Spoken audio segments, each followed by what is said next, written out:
ನಮಸ್ಕಾರ ರೀ ಎಲ್ಲರಿಗೂ. ಇವತ್ತಿನ ವಿಡಿಯೋದಾಗ ನಾನು ನಿಮಗೆ ತಿಳಿಸ್ಕೊಡ್ತೇನೆ ರೀ ಬರ್ನ್ ಅಂದ್ರೇನು, ಸ್ಕಾಲ್ಡ್ ಅಂದ್ರೇನು, ಕೋಲ್ಡ್ ಬರ್ನ್ ಅಂದ್ರೇನು, ಕೆಮಿಕಲ್ ಬರ್ನ್ ಅಂದ್ರೇನು, ಇದ್ರೊಳಗೆ ವ್ಯತ್ಯಾಸ ಏನ್ರಿ, ಡಿಫ್ರೆನ್ಸ್ ಏನಿರ್ತದೆ ಅಂತ ತಿಳಿಸ್ಕೊಡ್ತೀನಿ.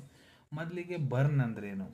ಸೊ ನೋಡ್ರಿ, ಏನರ ಡ್ರೈ ಹೀಟ್ಲೆ ನಿಮ್ಮ ಮೈ ಭಾಗ ಅಥವಾ ಶರೀರದ ಭಾಗ ಏನರ ಸುಟ್ಕೊಂಡ್ರಿ ಅಂದ್ರೆ ಅದಕ್ಕೆ ಬರ್ನ್ ಅಂತಾರೆ. ಯಾವಪ್ಪ ಅಂದ್ರೆ ಬೆಂಕಿ ಹತ್ತೈತೆ ಅಂದ್ರೆ, ಇಲ್ಲ ಬಿಸಿ ಪದಾರ್ಥ ಏನರ ಐತಿ ಒಬ್ಜೆಕ್ಟ್, ಅದಕ್ಕೆ ನೀವೇನರ ಟಚ್ ಆದ್ರೆ ಅಂದ್ರೆ ಕೈ ಕಾಲು ಏನರ ಬಾಡಿ ಪಾರ್ಟ್ ಯಾವ್ದು ಸುಟ್ಕೊಂಡ್ರೆ ಅಂದ್ರೆ ಅದಕ್ಕೆ ಬರ್ನ್ ಅಂತಾರೆ.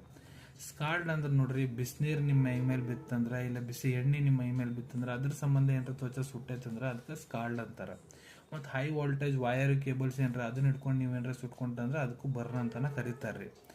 ಈಗ ಕೋಲ್ಡ್ ಬರ್ನ್ ಅಂದ್ರೆ ಯಾವುದು ಬಹಳ ಜಾಸ್ತಿ ತಂಪನ್ ಪದಾರ್ಥ ಇದೆ ಅದಕ್ಕೆ ನೀವೇನರ ಟಚ್ ಆಗಿಬಿಟ್ರಿ, ಅಲ್ಲಿ ನಿಮ್ಮ ತ್ವಚದ ಭಾಗದಾಗ ಏನರ ಸೆನ್ಸೇಷನ್ ಬೇರೆದು ಏನರ ಬಂತಂದ್ರೆ ಅದಕ್ಕೆ ಕೋಲ್ಡ್ ಬರ್ನ್ ಅಂತಾರೆ. ಫ್ರೋಸ್ಟ್ ಬೈಟ್ ಅಂದ್ರೆ ಏನು, ನೀವು ಬಹಳ ಜಾಸ್ತಿ ಲೋ ಟೆಂಪ್ರೇಚರ್ ಇರೋ ಜಾಗದಾಗ ಅದ್ರಿ, ಅಲ್ಲಿ ಏನಾಗುತ್ತಪ್ಪ ಅಂದ್ರೆ ಭಾಳ ಥಂಡಿ ಸಂಬಂಧ ನಿಮ್ಮ ಕೈ ಕಾಲದಾಗ ರಕ್ತ ಆಡ್ಲಾರ್ದಂಗೆ ಕೈ ಕಾಲು ಅಲ್ಲೇ ಕೊಳೆಗೆ ಸ್ಟಾರ್ಟ್ ಆಗಿಬಿಡ್ತೈತಿ, ಅದಕ್ಕೆ ಫ್ರೋಸ್ಟ್ ಬೈಟ್ ಅಂತ ಕರೀತಾರೆ.